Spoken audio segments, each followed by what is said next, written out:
Hello students, welcome back to our video. So in the last video we started with the new chapter, that is chapter number 8, economic reforms. In that we discussed the objectives of economic policy reforms since 1991 and we started with the liberalization. In that we discussed the meaning of liberalization. So in today's video we are going to discuss the process of liberalization in India. What is the process of liberalization, how liberalization works in India, that we are going to discuss today. So let's start with that. In that, the first point is investment rules were simplified for the domestic producers and investors. Means for when the liberalization was introduced, the investment rules were simplified and for the domestic producers and the investors, because before liberalization, investment in private sector, right, it was very hard, the procedure was very lengthy. Therefore, after liberalization, investment rules were simplified for the domestic producers and the investors. Then the second point is foreign investors were allowed to invest. So foreign investors means the investors from the foreign country now were allowed to invest in India after liberalization. Okay. Then third point is the consumer goods sector. The consumer goods sector, service sector and the financial sector were opened up for the investments by the foreign companies. Okay. So just to do the investments by foreign companies, the consumer sector, service sector and the financial sectors were opened, right, so that the foreign companies can invest in India, in the following sectors, in the consumer goods sector, service sector and the financial sectors. Then fourth point is some important regulatory changes were also brought in the economic rules. So some important changes were also brought, in the MRTP Act was replaced by Competition Act 2000 in 2000. Then FERA was also replaced by the FEMA in 1999. Okay, so these are the two important changes were brought in the economic rules. MRTP Act was replaced by Competition Act 2000 and FERA was replaced by FEMA in 1999. Then next one is major changes were made in the industrial policy by keeping only 3 sectors reserved for the public sector.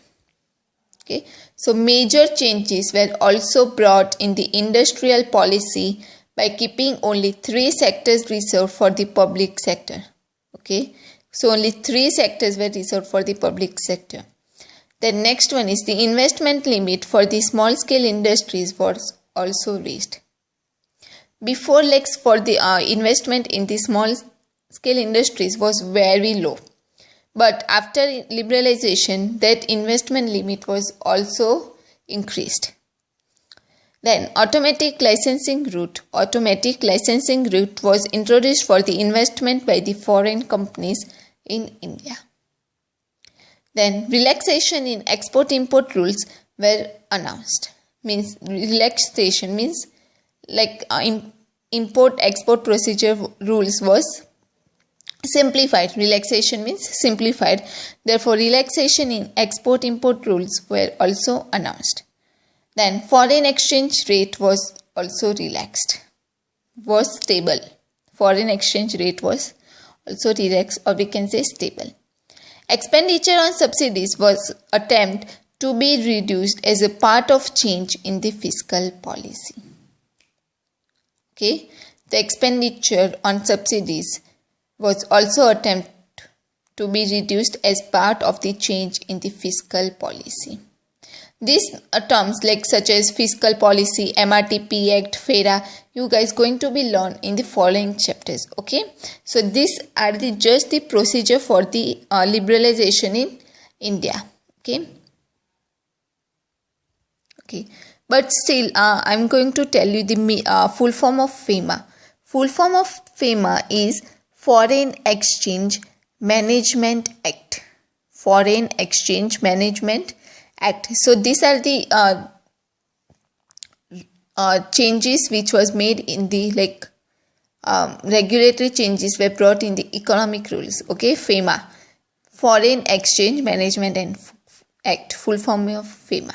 Okay, you all know about the MRTP Act and FERA. The full form of MRTP is Monopolies and Restrictive Trade Practices Act. Monopolies and Restrictive Trade Practices Act, MRTP, was replaced by the Competition Act. Okay, and FERA, full form of FERA was Foreign Exchange Regulatory Act, but now it was replaced by FEMA, that is Foreign Exchange Management Act. Okay. So this was the process of liberalization in India. So we are done with the liberalization. Next is the privatization. So let us look at the meaning of privatization. Privatization means process of introducing private ownership in publicly owned enterprises. In short, we can say privatization means it is a process of introducing private ownership in publicly owned enterprise. Okay. Privatization also means the process of transferring ownership of economic enterprises from public sector to private sector, either partially or fully. So, converting some of the public sector enterprises into the privatization fully or either partially, that is known as the privatization. Means public enterprises, some of the public enterprises were converted into the private ownership, that is known as the privatization. Okay.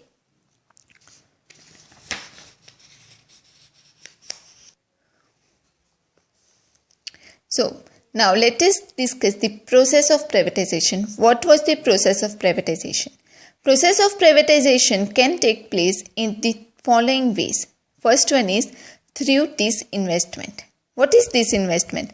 Disinvestment means a process where the state reduces its shares of investments in a public enterprises by selling its shares to the private sector.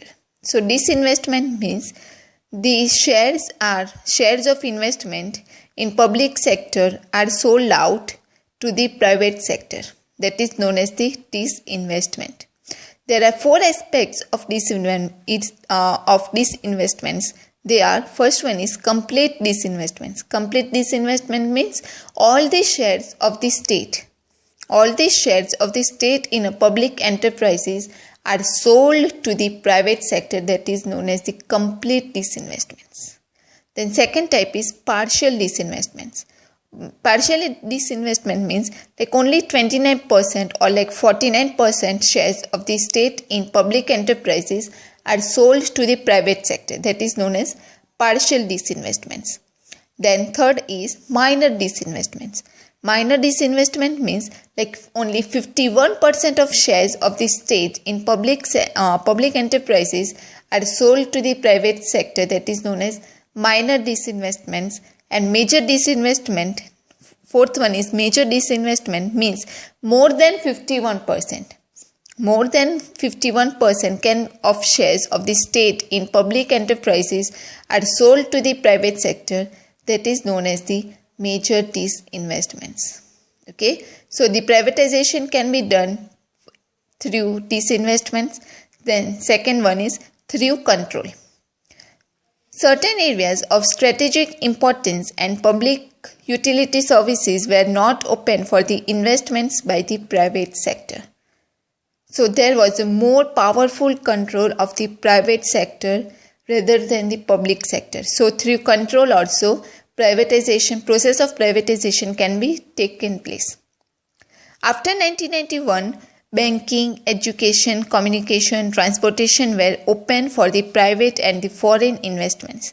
Only the areas of atomic energy, certain minerals related to atomic energy and railways are reserved for the investment by the public sector. So after 1991, all the like banking sector, education sector, communication, transportation were opened up for the private and the foreign investment. Like only the area like such as atomic energy, then minerals related to atomic energy, and the railways are reserved for the investment by the public sector. Okay. Then the third one is through controlling the number of public sector enterprises. After independence, there was a significant rise in the number of public sector enterprises by the central government.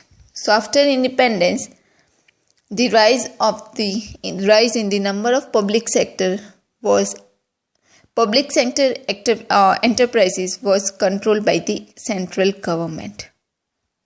Or we can say there was an increase in the number of public sector enterprises by the central government. In 1951, there were only 5 public enterprises owned by the central government, which rose to 233 in 1990. Okay, so there were only 5 public sector enterprises owned by the central government in 1951, but it was increased to 233 in 1990. After 1991, they didn't rise significantly. There were 233 public sector enterprises in 2010 and were around 300 in 2015.